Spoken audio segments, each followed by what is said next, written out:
হাসর কায়েম হওয়ার পূর্বে কিছু কিছু আলামত দেখা দিবে। হাসরের ময়দান কায়েম হওয়ার আগে কিছু কিছু সিমটম দেখা দিবে, যেইগুলা দেখলে অনুধাবন করা যাবে যে না কিয়ামতের আলামত শুরু হয়ে গেছে, আখেরি জামানা চলে এসেছে। রাসূল বলেছেন কিয়ামত সংগঠিত হওয়ার আগে, হাসরের ময়দান কায়েম হওয়ার আগে পৃথিবীর তিনটা স্থানে ভূমিদস্যে অনেক মানুষ তলিয়ে যাবে।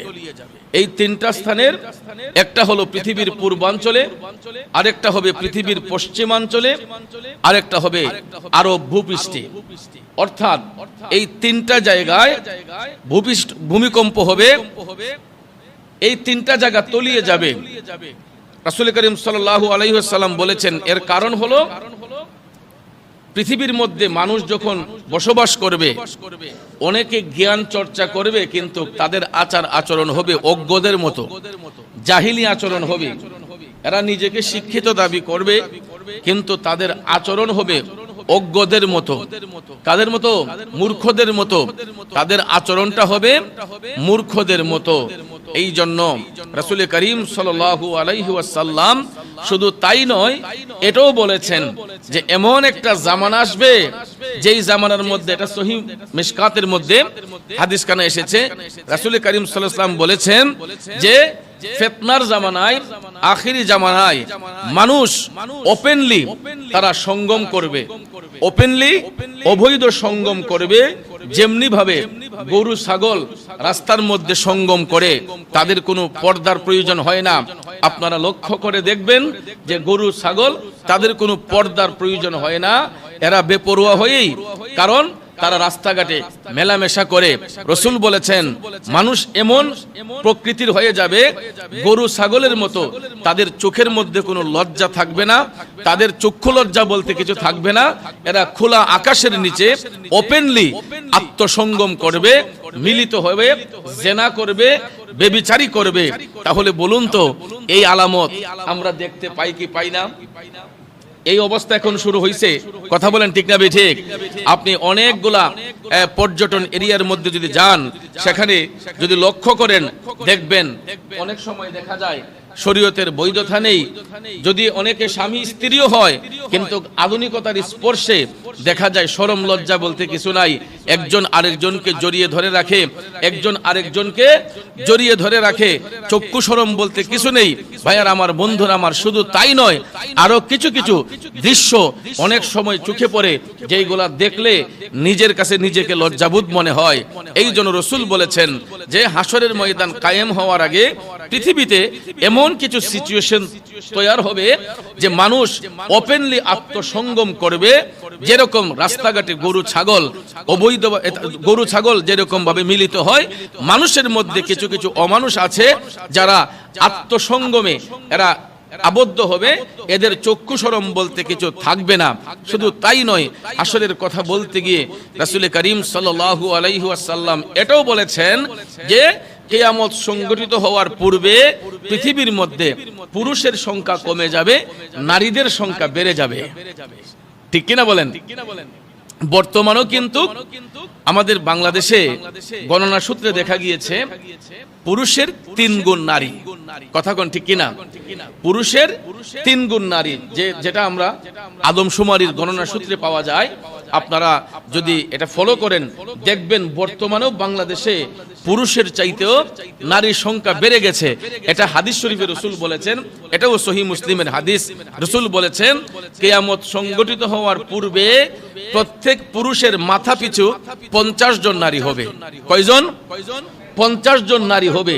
প্রত্যেক পুরুষের পিছনে সাথে 50 জন নারী হবে। একটা পুরুষের সমান 50 জন নারী হবে। এরকম ভাবে নারীদের সংখ্যা বেড়ে যাবে, পুরুষের সংখ্যা কমে যাবে। রাসূল এটাও বলেছেন যে হাসর কায়েম হওয়ার আগে অনেক পুরুষরা নারীদের কাছে জিম্মি হয়ে যাবে। কি হয়ে যাবে? জিম্মি হয়ে যাবে। কারণ তারা পরিশ্রম করবে, ঘাম জড়াবে, কিন্তু তাদের বাক স্বাধীনতা থাকবে না, কারণ তারা নারীর কাছে জিম্মি হয়ে যাবে। এটা হাদিস শরীফে রাসূল বলেছেন যে এটা কিয়ামতের আলামত, হাসর কায়েম হওয়ার আগে। এরকম কিছু সিমটম আমাদের দেশে দেখা দিবে।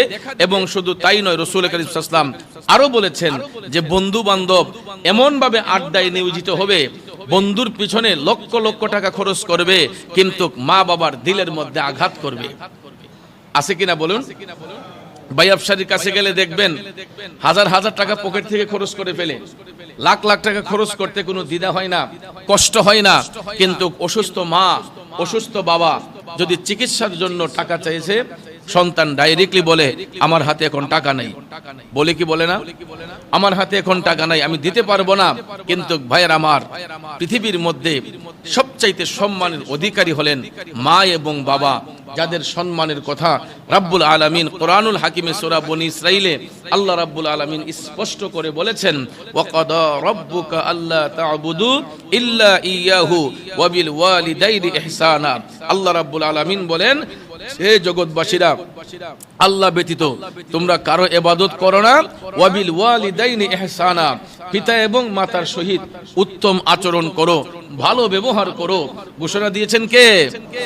আল্লাহ রাব্বুল আলামিন।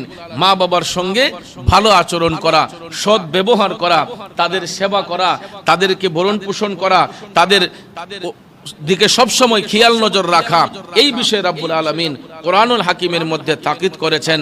কিন্তু আমরা এমন কিছু পরিবারে এমন কিছু সন্তান আছে, দেখা যায় বিবির ফাঁদে পড়ে, বন্ধু বান্ধবের পাল্লায় পড়ে, মা বাবা কি খাইতেছে, কি করতেছে, তাদের ওষুধ আছে কিনা, তাদের চিকিৎসা সেবার কোনো ব্যবস্থা আছে কিনা, এইগুলা খবর নেওয়ার মতো অনেক সন্তানের হাতে টাইম নাই, সময় নাই। কিন্তু দেখা যায় রাস্তাঘাটে গিয়ে বন্ধু বান্ধব নিয়ে আড্ডায় নিয়োজিত হয়ে যায়, বিভিন্ন বাজে আড্ডা করে, হাজার হাজার টাকা খরচ করে, কিন্তু মা বাবার সঙ্গে কোনো যোগাযোগ নেই, তাদের ভরণ পোষণের কোনো খবর নেই। এই জন্য হাদিস শরীফে রাসূল বলেছেন, হাসরের ময়দান কায়েম হওয়ার আগে ছেলেগুলা এমন হয়ে যাবে, বন্ধুদের পাল্লায় পড়ে তারা তাদের মা বাবাকে ধোঁকা দিবে। তাহলে বলুন, এই সমস্ত চরিত্রের অধিকারী সন্তান এখন দেশে আছে না নাই? এসে গেছে। ভাইয়ার আমার, শুধু তাই নয়, রাসূল করিম সাল্লাল্লাহু আলাইহি ওয়াসাল্লাম বলেছেন, মানুষ দাজ্জালের অনুসারী হয়ে যাবে। কিয়ামত সংঘটিত হওয়ার আগে, বড় দাজ্জালের আবির্ভাবের পূর্বে রাসূল বলেছেন আরো 30 জন দাজ্জালের আগমন হবে। কয়জনের? এটাও হাদিস শরীফ। ভাইয়ার আমার, রাসূল বলেছেন যে বড় দাজ্জাল আসার পূর্বে আরো 30 জন দাজ্জালের আবির্ভাব হবে। বড় দাজ্জালের আসার আগে 30 জন দাজ্জালের আবির্ভাব হবে। এই দাজ্জালদের পরিচয় দিতে গিয়ে একজনের নাম হচ্ছে মুসাইলামাতুল কাজ্জাব। মুসাইলামাতুল কাজ্জাব, এরা প্রত্যেকেই নিজেকে নবুয়তি দাবি করবে। কি দাবি করবে?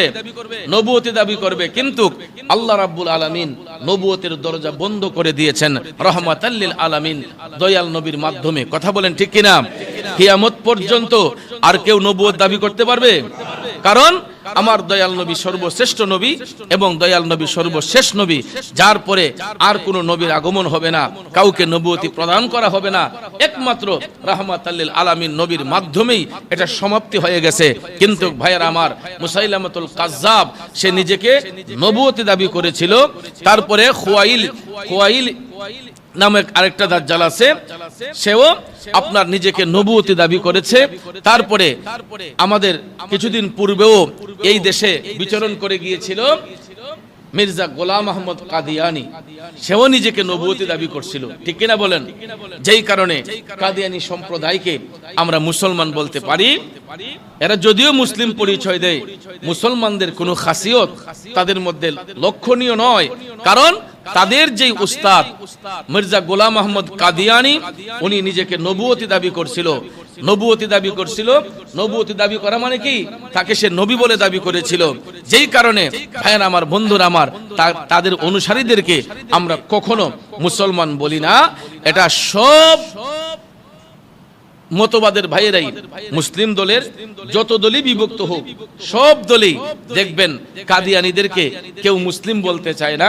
কারণ মির্জা গোলাম আহমদ কাদিয়ানি সে নবুয়তি দাবি করার কারণে তাকে আমরা মুসলমান বলতে পারি না। এই জন্য ভাইয়ের আমার, এই সমস্ত 30 জন দাজ্জালের আবির্ভাব অবশ্যই হবে। রাসূল বলেছেন, নিশ্চয়ই রাসূল বলেছেন, খাস করে বলেছেন যে অবশ্যই এরকম 30 জন দাজ্জালের আবির্ভাব এই পৃথিবীর মধ্যে হবে। হবে যারা নিজেকে নবুয়তি দাবি করবে।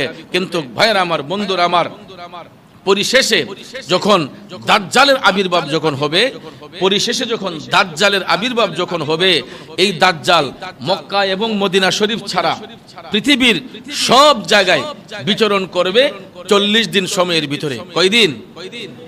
40 দিন সময়ের ভিতরে এই দাজ্জাল গোটা পৃথিবী ভ্রমণ করবে। এই 40 দিনের প্রথম দিনটাকে 1000 দিনের সমান বলা হয়েছে। রাসূল বলেছেন এই 40 দিনের প্রথম দিনটা হবে 1000 দিন।